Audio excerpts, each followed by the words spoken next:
हमने एक कानून बनाया है 4 महीना पहले, जब मैं योगी जी के कैबिनेट में मिनिस्टर बना, विभाग मिला पंचायती राज। मैं गांव में घूमता हूं, गांव में मैंने पाया कि पुआल की टाटी बांध करके दीवार बनी है, पुआल की टाटी बांध करके दीवार बनी है, और कपड़े का दरवाजा और प्लास्टिक का छत। इस बात को साथियों मैं देश के प्रधानमंत्री जी के सामने रखा, देश के गृह मंत्री जी के सामने रखा, सूबे के मुख्यमंत्री योगी आदित्यनाथ जी के सामने रखा। उन्होंने कहा कि आप चाहते क्या हो? हमने कहा मैं एक कानून बना के ले आ रहा हूं इसी संबंध में। कानून बनाया, अध्ययन किया, जो आज के तारीख में वर्तमान चीफ सेक्रेटरी हैं मनोज जी, कल तक हमारे यहाँ एसीएस हुआ करते थे, हमारे अपर प्रमुख सचिव हुआ करते थे। जब मैंने योजना बनाकर उनके पास ले गए, सैकड़ों फोटो खींच करके मैं ले गया था। उस परिवार का फोटो खींचा था कि जिसके छत पे प्लास्टिक तो लगी थी लेकिन प्लास्टिक भी फट गया था, और दीवार मिट्टी की थी, और ऊपर करकट था, जो पाती थी, चाहे गन्ने की पाती रही चाहे सरपत की, वो सड़ गई थी।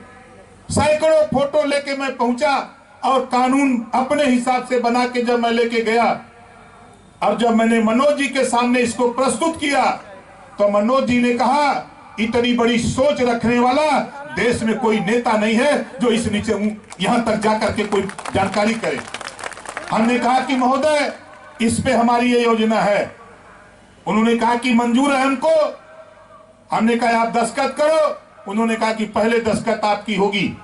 मैंने दस्तखत किया, उन्होंने दस्तखत किया, और दोनों लोग लेके पहुंच गए मुख्यमंत्री योगी आदित्यनाथ जी के पास। उन्होंने कहा कि ये क्या योजना है। जब उनको समझाया तो उन्होंने कहा कि इससे अच्छी योजना तो कोई हो ही नहीं सकती।